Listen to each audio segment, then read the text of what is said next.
Hey peeps, you have entered the Unstuck Yourself with Crystal Simmons podcast, where I have intentional conversations that raises your awareness, which releases your innate abilities and leads you to purposeful action. You know there's more to life and you're worthy of it, and yet you feel stuck. This is your sign. Unstuck yourself with me, Crystal Simmons, certified coach, corporate facilitator, and dope human being. I'll be here every week. Will you? Hey peeps. So full transparency, I am recording later than normal and I'm tired as shit. However, y'all know it's been a minute since I've done a candid conversation. Last season, we did one with my dope ass sisters. Then I did one with my husband. And then I've done it with some friends of mine, like coaching. I would say coaching peeps, where we went through our coach training program, fellows of the cohort of our coaching training program. And now y'all get to hear from Michael again for the second time. Hello. To look up our episode number because I forgot. That is a good question. Yeah. And while it's on my mind too, I will also look it up. But hello, peeps. It's good to be back, man. It's nice to speak to you all again. And thanks for having me, Crystal. I know it's a little late, but I appreciate you taking the time for sure. So people don't know, like Michael and I text back and forth and we're still getting to know each other. And we have really dope conversations. So when he told me that he wanted to have this conversation pertaining to the dope ass episode that came out last week with James Harris, the Black therapist, because there was so much that I could not get into with him for time's sake. But I was like, yes, we need to, because this is a conversation I want to keep digging into. I think it's very important. And representation, exposure, repetition. So that is something I will never get tired of. So when Michael's like, he's down, I was like, let's do it. And I can't find this episode. Y'all didn't know I've been scrolling this whole time while I'm talking. Look, that's smooth, but I can't find it either. That's actually kind of wild. But yeah, I do appreciate you bringing me on to talk about this, especially. That was an incredible episode. Honestly, it was my favorite episode. I'm about to, if you don't already know, and it might be too late by the time this one drops, but make sure you go back, like, and share it, and then enter into the raffle because the man has good stuff, man. Good stuff. Really cool stuff. Thank you for that. Yeah. No, and we're going to put this out next week so they have time. So what Michael is speaking of, first off, is episode 50, where me and Michael have our first interaction where we recorded our conversation, where he interviewed me. So how fitting, 11 episodes later. If for y'all who don't know, my birthday is 11/11. Those are the numbers of new beginnings and other things that I keep forgetting because I always have to look up what 11/11 means. But number though, yeah, for sure. Michael's talking about the raffle that I'm doing based off of James Harris. Like he was like, why don't you just raffle off one of my products to one of your listeners? I was like, done. So I got the game Cheesy Dates. And if you haven't listened to the episode, he will share more of where that title came from. But a lucky listener who represents the Unstuck Yourself with Crystal Simmons podcast, all you have to do is choose your favorite episode, share it in your stories, and tag me. That's it. Yeah. And I'm going to choose some lucky dope human on February the 28th. So there's time. You got plenty of time. Yes, fortunately, but unfortunately for y'all, I am the dopest. So there's a high probability that I'll get it, but still enter. Oh man, so this is a candid conversation. It is a shoot the shit. And I actually did something new for this past episode with James Harris, the Black therapist. And I keep saying that because that's his name on Instagram. Like I want to shout that shit because he's very successful. And y'all just listen to the episode 60. Yeah. The reason why I did something different is for that reason. I reached out to him and I asked him would he be interested in being on the podcast, and we chopped it up for a quick second. And he was like, I'm gonna look out. He came on And I wanted to make sure it was beneficial, not only for me, but for y'all. And I tapped into a couple of my homies, Black male friends. It was like, yo, you go to therapy. And if you've never been, like, what are some questions you want to ask? If you are in therapy, you have been in therapy. So I was very intentional with that. And y'all showed the fuck out. Michael being one of the people. Michael, y'all, sent me about 18 pages of questions. And if y'all know me, you know I love questions. So I was like, oh my God. I was like, Devon, look, I never would have asked that question. Never, such a good question. What was your favorite question that you sent me? That's the first question. But what was the favorite question that he answered? Oh my, yeah, because in that conversation, make sure you go back and listen to it, because it's an hour and 8 minutes to be exact. But look, every second of it was so crucial and so integral to the experience that people are having nowadays. And so my favorite question that he answered wasn't one that you necessarily asked by name, but I wanted to know what his demographic was like and how it felt to help someone who wasn't necessarily part of the norm. What was the norm? And like, what are you doing to address the taboos that exist in or surrounding mental health? I think it's a better way of saying it. Yeah, which is incredibly cool, because he has the game, he has a book that's out. He offers flexibility as far as like payment and opening. He's on the bus line, like he was just dropping gems, and it didn't. It was like, yo, Michael, I told my husband, I was like, Devon, I would, you know me, I stay ready with questions. As soon as I'm like, and I'll ask the question, he'll answer it. I had follow-up questions in my head, and then he would answer. I'm like, come on. I even had to ask my second, third question, because exactly what you were saying. I'll just say it now, because it is a candid conversation. So we're going to be all over the place. Naturally. When he talked about how someone can use the journal. So he mentioned his book, which is actually an interactive journal. Sometimes I could be very literal. When someone says a book, open it, I have chapters to read, tips to kind of highlight or underline. But he was like, no, you have prompts. I'm like, oh shit, that makes more sense. But when he said there was a client of his, she was married to her husband for years longer than James has been alive. That's how long they've been married. And she went through and highlighted what she wanted her husband to complete. I was like, that is genius. It is. And it makes it so approachable, because one of the other things that he mentioned was the fact that he never wants to coach, or he never wants to counsel somebody who's not ready to be counseled. Yes. And so that's a really nice walk into, like, so here are some of the hot topics that you need to focus on as an individual, or we need to focus on as a relationship.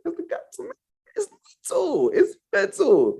It really and it's progressive. Yeah, incredible. For some people, you do wake up one day, I was like, I need to go to therapy. Me. Yes, candid conversation. Damn, now I'm like, all right, so how did that happen for you? Because you are a unicorn. And I like unicorns, because I'm a unicorn too. So. I appreciate that. Indeed. Look, real recognize real. But yes. I realized, right? And so I realized that I was moving in such a way that it's really easy when you're independent to really like validate your own thoughts or validate your own movements, actions. But I started moving in such a way that it started rubbing me the wrong way. Yeah, I couldn't look myself I could look myself in the mirror, but it just didn't quite hit the same. And so I felt like I needed an unbiased third party to be able to either validate or disprove the things, the habits that I was doing, the way that I was moving, the way I was thinking, the way I'm talking to myself, the way I'm moving in my day-to-day life, whether it be interpersonally or intrapersonally, you know what I mean? So yeah, that was. How did that person do that for you? Where they were able, go ahead. Yeah, that's a really good question. So it started out with sort of like James said, like developing rapport and developing that common ground. Hold on, let me be respectful. James Harris, the counselor. One more time. That's the whole name? James? Well, James Harris, the owner and creator of Men to Heal. Yeah, that part. And all the other accolades, Army vet. He is a entrepreneur. He is a licensed therapist. Like he talked about that, where anyways, I'll just go on. Go ahead. Finish your thought. No, but to that point, he is somebody that saw a change and wanted to step into what he saw needed to be done. And so bringing that back to my therapist or my experience with therapy, she could see that I was ready to make the change. She could see that I saw the way I was moving and I wanted to move in a different way. And I wanted to make some things happen, but I was holding myself back. And so by developing that rapport and developing tools and techniques so that I can think about Michael in a better light and what does he want to do and how his intent manifests his purpose and blah, blah, blah, blah, you know? And so one thing leads to another. And as you're doing the candid conversations, or as you're learning the steps, or as you're even following the prompts that she gives, you understand more and more about yourself, because it's like not necessarily forcing you, but it's giving you the gift. You said it best in one of your episodes. It's giving you the gift of time to be able to sit down and address what's going on internally. Oh, shout out to Crystal. Yeah, I don't even remember that. Pow, pow, pow. Look. Yeah. No, seriously, like the part that you said about a third party that's unbiased, meaning when people say, I have friends, I got family that could be my therapist. I'm not saying they can or can't. There is an element to a professional therapist, professional coach, that, speaking for myself, we are not attached to your outcome. And just like you mentioned about the therapist being able to see when you're ready, as a coach, I can feel when someone's ready. They're chasing after me. Hey, I want to get this. Hey, when can we talk? Hey. And it's not just once we talk, it's like, all right, I'm good. Crystal gave me that energy. I needed that refresher. I'm not committing.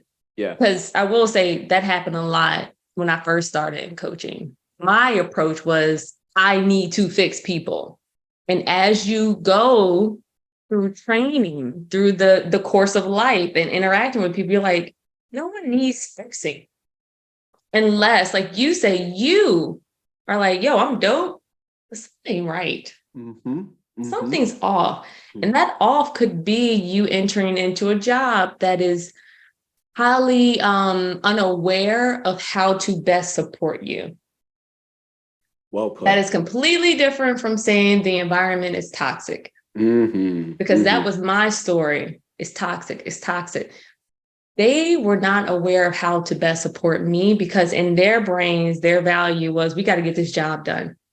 How am I better than them by dismissing their values? That's their values. Yeah. My value was collaboration. My value was learning. My values was, how do we make this a more lighter, more inviting environment? If that's not their value, the fuck I'm gonna do? Leave. So I left. Like, yeah. And you were seeking out a bunch of things that, if I may touch back on because like the support system and the power in that was another one of my favorite questions that I had the opportunity to ask, because what does a perfect support system look like? And it can come in many shapes and many sizes and in odd places that you don't necessarily expect, but that part, work environment. Yeah. Yo, so of course you edit my episodes, and I mentioned the Minimalist podcast. Another listener put me on to that podcast, and she was like, I think you will really like their stuff. I do. they shared a caller or a listener. They get their listeners, like they can call in. And she was saying how she just had a kid and she was expecting her parents to be more of a grandparent to her kids.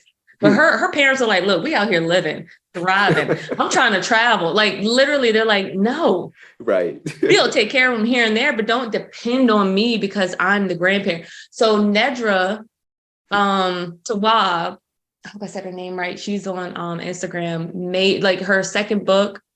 Y'all forgive me if I'm misspeaking, but her new book is coming out on Audible and I pre-ordered it. And she was saying, like, we put people in boxes where this grandparent is not a grandparent. This is a human who had kids, who kid had a kid. Instead of being like, grandparents actually take care of the kids on the weekend. Grandparents take them on a trip. Grandparents bake cookies. Out here living. Mm-hmm. And I was like, yo, that is so real. And we put our support systems into boxes, meaning our parents should get our dream. Our parents should understand when I want to change jobs. Our parents should. They're just humans that had you. People. Yep. That's it. They're regular people trying to figure it out just like you are. Yes. Yeah. Yeah. So support, the highest form that you just said, can come in the most random spots or places or times in your life. And a lot of times, I'll speak for myself, a lot of times I have dismissed that support because it hasn't looked the way I thought it should look. Yeah. Well, what do you always say? Shooting is shitting. But yo, I love that. Yeah, like I will never forget. I never forget I said that. I do too, because it's so fitting. But yeah, that also speaks a lot to the idea of the box and how we use it to kind of like quantify or validate what certain things are supposed to look like. And so another interesting point that he mentioned was what it's like, and you also touched on it as well, but what it's like to have a client that is visibly uncomfortable. And what makes them visibly uncomfortable may change, but from what I could hear, it's always the root of what the box of masculinity looks like. And so I think that he is doing a lot to address the taboo surrounding mental health, especially for men, because for a lot of the time in that box is like, but basically to the effect of like, feelings are not for men. Yes. Or to be, we only have like a few range of emotions. Like we have happy, we have angry, we have hungry, we have horny, and that's pretty much it. Like, right. That's Michael just added two feelings that I have not heard before. I love it because hungry is serious. I don't even know. I've never used that, but no. I've heard happy, sad, angry, mad. Those are the four that are typically go to. And I learned from Sheila Battle. She's a coach and just phenomenal woman. I was at an event 5 years ago. It was a couple years ago. And she had introduced the feelings wheel. And I was like, all of these are feelings.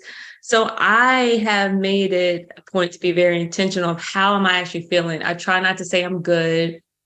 Matter of fact, one day I went into the doctor or somewhere and someone was like, how are you feeling? And I was like, I'm trying not to say good or fine because those are not feelings. She was like, oh, that's you're incredible. Right. I was like, I'm feeling kind of light because I mean, maybe calm or something. She was like, oh, it was my eye doctor. Yeah. That's gratifying because that also acknowledges the fact that you know enough, you have enough wherewithal and gave yourself the gift of that space to be able to like, how am I actually feeling? Because most people are like, I'm fine, I'm good. I'm famous for that one, but I appreciate that. We all are. There's a wide range or wide variety of emotions, and as humans, you're supposed to experience all of them. And well, we do experience, and what we're doing is we're camouflaging it. We're sweeping it under the rug. We're dismissing it. Yeah. Oh, that was a big one. That James Harris said. Oh man. Yeah. Yo. Truly a gem. And when he brought that one up, I was like, yo, there. and ironically enough, I was also staying attuned to the 1619 Project. I haven't watched that. It's incredible. So it's an adaptation on Hulu based off the 1619 Project, which is an essay which basically delineates how slavery is rooted, or I'll say it this way, how integral Black people are to democracy in many a way, shape, or form. But one of the things that it does in the early episodes is it talks a lot about generational and genetic trauma, like kind of like the barrel of laughs thing. Like you can never see a group of Black people in an area and they all start laughing and they all run away, right? Why is that? We all do that. But yes, we do. It's rooted in slavery in a darker time. But it's been something that's passed down.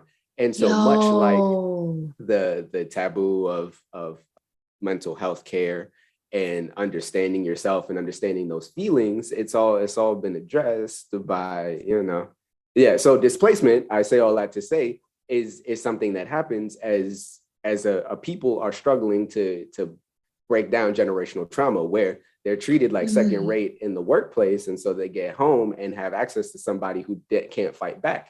And so it's all gotcha. Yeah. And it comes in different forms. And a lot of people don't realize what it is. And that was one of the tipping points for me, that when I knew that I needed therapy, because I realized I had started displacing as well. Like everything was going wrong. I just felt like I was being taken advantage of by many a factor. And the only thing that I could control was what was in my immediate space. Now, who's in my immediate space is about to catch whatever the energy that's coming. I was about to say, they gonna get it. Right. But that's not okay, especially when the people that may be in your immediate vicinity are part of your support system. So It took me going to therapy, and it took me sitting back and understanding self and doing some emotional maturing for me to realize that that's a very real thing. It's a very real thing. Yeah, but shout out to breaking generational curses, because that's where we at. And so much stuff. Now I've been looking at, I had to be completely honest, the 1619 Project. I'm like, I know how dope we are. And sometimes I do avoid things like that to avoid the pain. Yeah. And the repetition of it. Yeah. And I also have to recognize, typically whenever that happens, there is a big, like even what you just shared, I'm like, that makes so much sense. Now I'm interested, where we can easily go to the pain and then avoid it. I don't need to know about slavery. I know they didn't give a shit about us. I know, blah, blah, blah. You gotta address the root. Yes. Yeah. And if I believe we are as dope as I say we are, why wouldn't that lead me or attract me to see more of the dopeness? Well, you must do it in doses, because I appreciate that. Yeah. Because it took me a lot to even get to this point. Like, there are shows that are popping now, like Snowfall and this type thing, right? But the fact that it glorifies and commodifies the trauma, made it so that I was desensitized to it, and it just became a lot on the mental. So the less that I spent like focusing on that, the easier it became to get back around to it. And it's by Hannah Nicole Jones, by the way. I was looking for her name. So the 1619 Project by Hannah Nicole Jones, would highly recommend, because it does teach a lot about why the reason we are as dope as we are. We're incredibly resilient people. And if you look back through moments in history, you just see what you and I are doing, and what James, the Black therapist / LLC CEO, the whole thing, is what he's doing, and how integral we are into shaping the future that we want to see. And all that takes is really stepping in to who we really believe we want to be, or where we want to see that change to be. Yeah. And that is, I want to shout out my homies, my guardian angels, who so effortlessly is allowing me to transition to what I'm about to say in regards to that project, to moving into therapy. So many people can think like, oh, my therapist is going to be trash. That shit ain't going to work. Why are you focusing on downfall or the lack thereof when there are so many stories of abundance and expansion. What an incredible segue. That's appreciate that. Yeah. But it was like, I was like, oh, this is like, so that's very apt. That's very true. It's very true. Because it really does. If we're dope, if you are as dope as you say you are, and you know you are, and me and Michael know you are, then why is speaking to this random person that you are getting to know, you're capable, you're able to say, oh yeah, you get me. Oh, you have resources for me. And you're able to say, are you fucking listening to me? Right. Are you here? No, you're not here. All right, then let's move on to someone else. Like, thank you. That part. And that's what I appreciated him saying, that where he was like, I tried once, I tried again, then I tried again. I was like, shout out to you for continuously trying, because you could have easily, based on your past and your history, been like, this shit, I tried it, it ain't work. Right. And he was like, I'm gonna try again. And then you were it. You became it. It's it. Yes. Yes. I'm a firm believer you got to go through some shit to be the shit. And that. Oh, I like that. Yeah. And shit is what? Shit is used to grow shit. Like, it is like, it has value in it. But wait. Because then it negates what I said, where shouldn't or yourself. It's shit, right? But no, look, they're different. We're capable of duplicitous thinking. Two things. Yes, we are.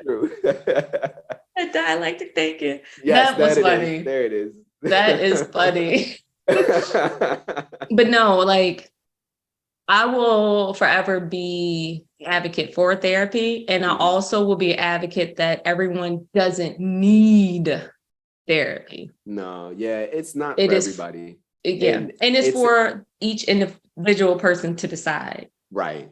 Yeah. Which is why I appreciate the way that James put it, because what he's trying to do is to build a collective, a cohesive and eclectic form of therapy that fits for who it's supposed to fit for. Yeah. And if it's for you, then it's for you. And if it's not, then hey, we got these other options, these other avenues. But all that to say that mental health is such an important thing that you should be paying attention to it. Sorry, you're shitting your shit. You need to be I'm so proud of myself. As soon as she said should, like, a little bit of me was like, oh, he said should. I ain't judge him. I'll let him keep talking. Let it roll. I appreciate that. But you see, I caught it. But yeah, you need to pay attention to it, because it's so necessary for you to truly enjoy the human experience as it was designed to be. Because like, it's hard out here, yo. Like, to say that adulthood is not the worst hood I've ever lived in is an understatement. But all that to say, if you are checking on yourself consistently and making sure, I'm also reading 7 Habits of Highly Successful People. I think I might have butchered that, but either way, one of the things that he talks about is production and production capacity. You have the ability to produce, but you need to also make sure you're doing the work to make sure that your production capacity can allow you to produce. And so if you're focusing on your capacity, mental health needs to be top. It is top tier in order for you to keep doing what you do. Because if no you, then you don't get stuff done. Yeah. And that's what I never understood. I remember working in the hospital. I was a student, and certain people were telling me they don't take lunch at the hospital. I was like, I used to be. That don't make no sense. Yeah. I was like, I'm taking care of patients, and I'm not going to eat. How am I supposed to take care of these patients and I don't eat? Well, like, look, from a personal standpoint, as somebody, when I get stressed, I don't eat. Like, I just, if I got stuff to do, and if I'm one of those, like, I am one of those people, I'm an empath to the point where I care more about their feelings and their emotions and their needs more than I do my own. So I could turn it off real quick and not be hungry until hours. And to that, I would say, I still need you to eat. Like, yeah, facts. Oh yeah, like, you need to eat. Well, and I get some days you kind of like, you're in the zone and maybe you're in the flow, and like, again, awareness is always key in order for you to figure out what am I able to do to take action, whatever the action is. But some of the things that I do mentally is allow myself to feel. Sometimes like I have a lot of stuff going on. I'm like, yo, I'm overwhelmed. Some shit needs to go. Can't do this. Like even Sierra and Elise, they experienced that with me one day where I was like, all right, y'all, I need help. There's a lot going on. And what I found out about myself is if I'm starting something new, I get really excited and I go all the way in. Ham. Yeah. Yeah. And I also realized, I think that comes from, I don't want people to perceive me as being lazy. I don't want to be perceived as probably not valuable. So I'm almost doing it to prove. And then I'm like, wait a minute, I don't want to do this shit no more. Why did I do this? So yo, that's funny. Look, let me say this for you and for all of the listeners out there. You have value, you have worth. I'm glad you're here. So please continue to do what you need to do to take care of you. Because although I do feel you, I relate, it's rough out here. And so I won't normalize the negativity of the experience, but I will push the positivity. And I will say this, taking that time, like you said, to experience how you are feeling. My new kick has been like, when I get the meal, I'm grateful for it. Because I don't, who knows when the next one will come, right? Yes. Yeah. So I will enjoy this experience in this moment. And it's full gravity. You know what I mean? Give it the time and the space that it deserves. And you have to do that with all things in life.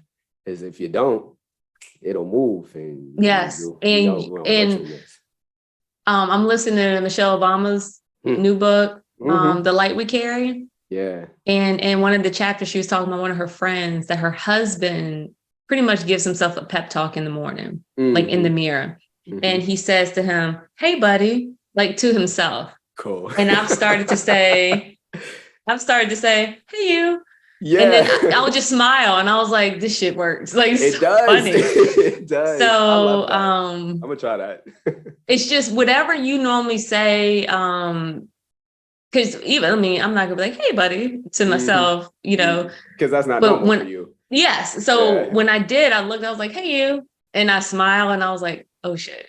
Yeah. And I will say I don't do it every day. But now that I said it out loud, I think I'm going to do it more. Like I would say I probably do it every other day or every 3 days or so. If I remember, I haven't made it like a priority. That's another thing. Prioritizing the change that we want to see in ourselves, where a lot of us want certain things. And all it really takes is you prioritizing, meaning saying that shit out loud, saying it to people who will hold you accountable, and not necessarily saying, me saying that, Michael's going to text me tomorrow, like, did you say, hey, you? Like, no, I said it out loud. I heard myself say it out loud. And for me, that is like of the highest prioritizing action that I can do. I have a lot of thoughts in my head, but if I don't say them, I don't have to do them. I'm not lying to anybody. Wow. I didn't throw in. I didn't. That's a good one. I appreciate you for that one, because it took me a minute to realize I am not my thoughts. I am my actions. And so there's a lot to that one. I appreciate you for saying that, because you may not wake up tomorrow and be on your Mary J. Good morning, gorgeous. But just the fact that you acknowledged it and heard it out loud is speaking volumes to the fact that it could happen in the future. And like you said, stepping into that change that you want to see. Yeah, that's dope, man. That's dope. And that goes to like anything we do. Like I was talking to my older sister, she's a realtor now, and she works full time as an X-ray tech. Like she's a supervisor.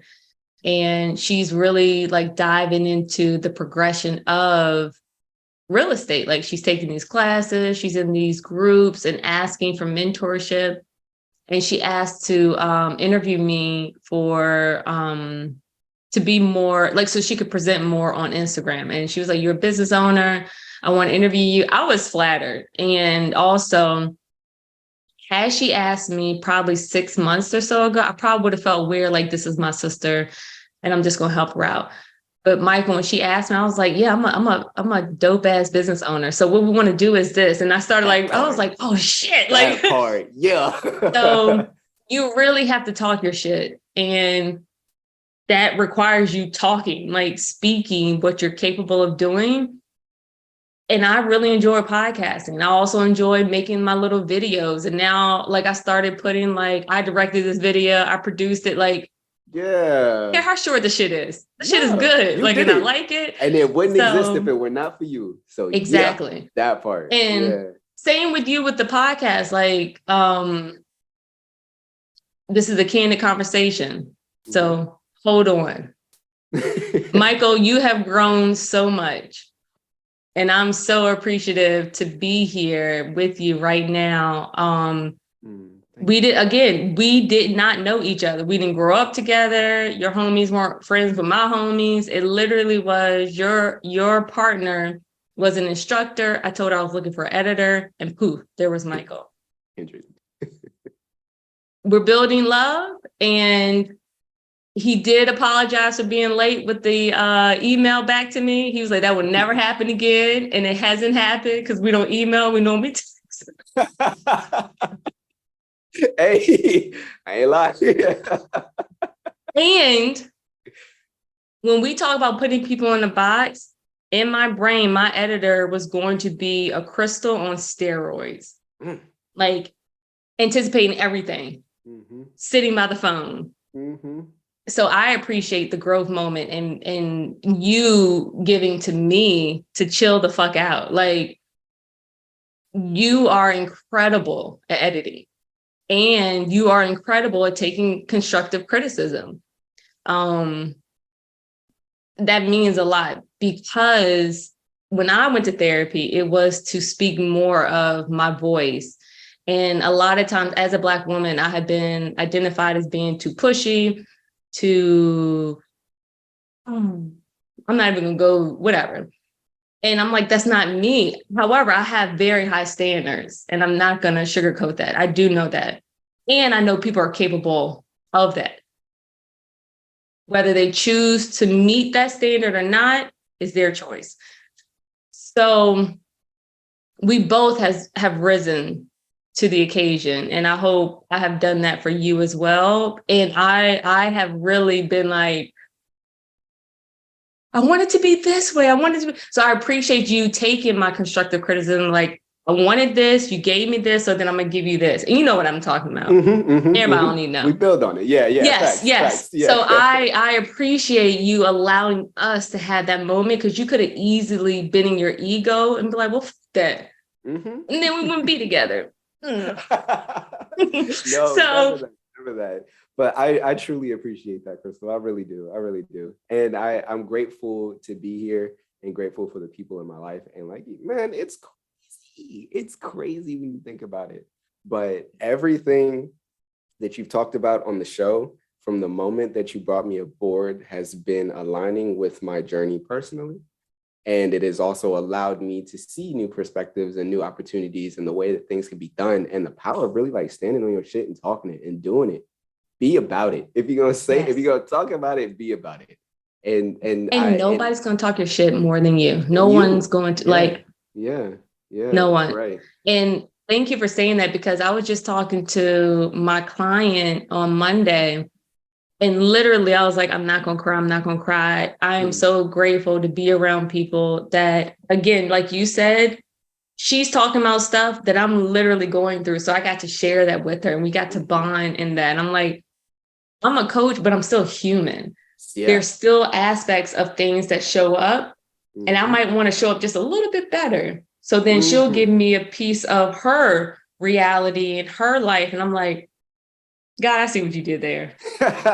Yeah. There's another perspective. So I learn from my clients. I learn from my friends. I learn from my teammates. Like, you are a part of my team. Cool. Just like my brother-in-law with the beats. He gave me more beats, Michael. Oh, I can't wait. The mess. Oh, I got to pay him. I got to pay him. I forgot to pay him. Yeah. No, shout out to Abda Healer, because the kid is crazy. The guy is it's him. Timmy Johns. Timmy Neutron.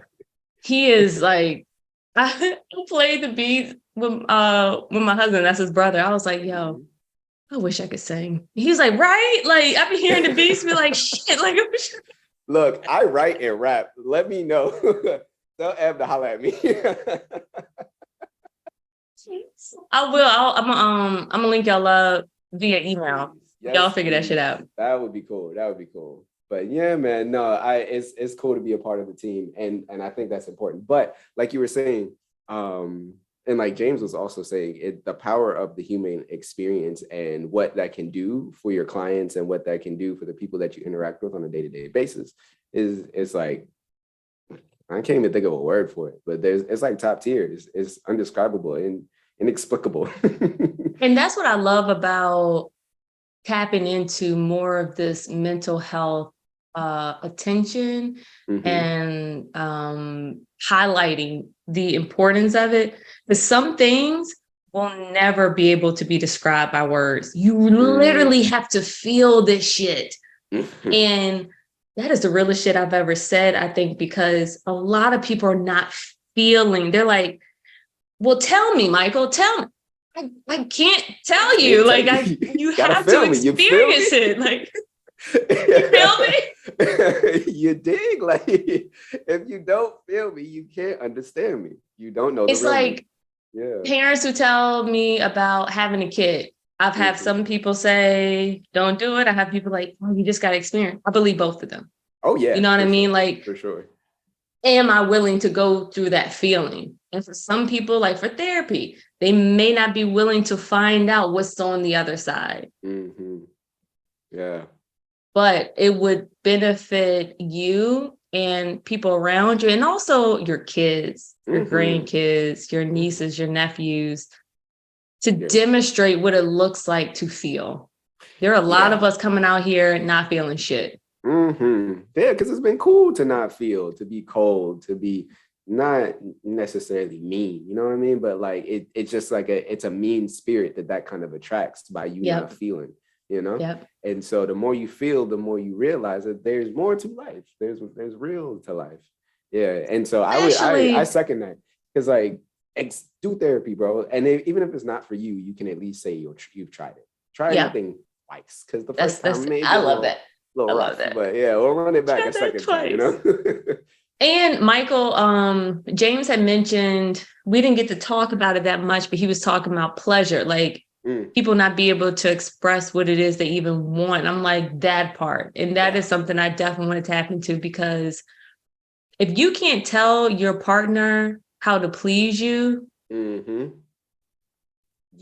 can help with that as well. Feel alone, and it is nice to have that unbiased third party to be like, yo, like, you're not tripping, like this is not an abnormal feeling, not an abnormal thing. And or even if it is, it's like, whoa, hey buddy. like it doesn't have to be so all or nothing. But I do appreciate that.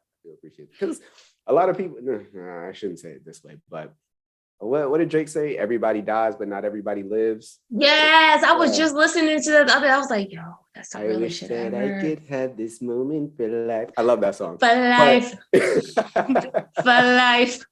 But it's so true, because like there's more to living than waking up, being cold, being unfeeling, go to work, unfulfilled, come home, wash, rinse, repeat, you know? And you can go through that for so long, to the point that you don't realize how you're moving, who you are, what you're doing, how you're doing. And so even if for anything, therapy or the opportunity to sit back and give yourself the time to be mindful, or to journal, or to play the game, or to do whatever it may be, it breaks up that monotony, so that you can be like, yo, like, it don't have to be like this. And there's so much more to experience with life. That's where I've been trying to learn how to live. That's yeah. And it gets better too. As time goes on, you start realizing like, oh, I had the life, but I wasn't living. Like, I'm alive, but I'm not living. Like, checking these boxes, going to work. The scariest thing my grandfather ever said to me was like, one day you'll look up and you'll have more years behind you than you do in front of you. And it really started to make me think about how I spend my 24 hours, because I get the same 24 hours as Beyonce, and here she is, like, highest earning Grammys of all time in the history of, right? Like, and so, and I love I love the added part to that because someone also said she also has a team behind her. It's not like she doing all this shit by herself. Like, there's no way. Learn, and it still goes back to you where you're trusting other people to get shit done on your level because they are an expert in this, or so that she could live with her 3 kids, so she could spend time with her husband, so she could post those dope ass pictures of herself wearing those dope ass clothes. You know what I mean? Like, who do you have around you where you're slowly starting to give things away? Like, all right, I don't want to do this anymore, or this is not my expertise. Case in point, that's why you're here, Michael. Like, able to edit. You can do what you do. Yeah. I can't. Like, nobody can. No, it's not. No, nobody can. Like, you talking shit. Like, but I do agree with you because like what you were saying earlier, or to get back to what you alluded to earlier about the pressure that you put on yourself to fit into a certain box or to prove certain things to certain people. You don't got to prove shit to me. Like, I already know you can do that, but I appreciate the fact that you trust me enough to do that. And so, like you said, having people in your team that alleviate that pressure that you have to prove something to somebody else, because everybody in your team already knows what we're working towards, what we're looking, what the goals are, and they want what's best for you. So if you have a good team in your corner, there's not much that you can do. You can not do. Yes. Yeah. And just literally, you have to have the conversation, just like me and you continue to have the conversation, whether it's uncomfortable, uneasy, it gets better because it builds that connection. Just like when you go to a therapist's office and this person is just new and it's just awkward, and maybe y'all don't vibe just right off from the jump. But trusting yourself, like, I'm gonna see if I fuck with you or not. Right. Ride it out, because I'm sure you didn't do other things. You wrote out the first half of a bad movie. You wrote out a date just because you wanted the food. Like, you wrote out, like, you put yourself through worse. So why not at least try something that may help? Because you never know. Prioritizing. Thank you. Like, thank you. Make it a goal. Well, this has been dope. And now I'm sleepy, so. But I'm still kind of hyped. But this was awesome. Yeah, it was a really good conversation, man. Yeah. All right, y'all. Until next time. What do I normally say? Oh, fly free, peeps. And I'll see you next week. That part. Now, where's the off button? Oh, there it is. Yep.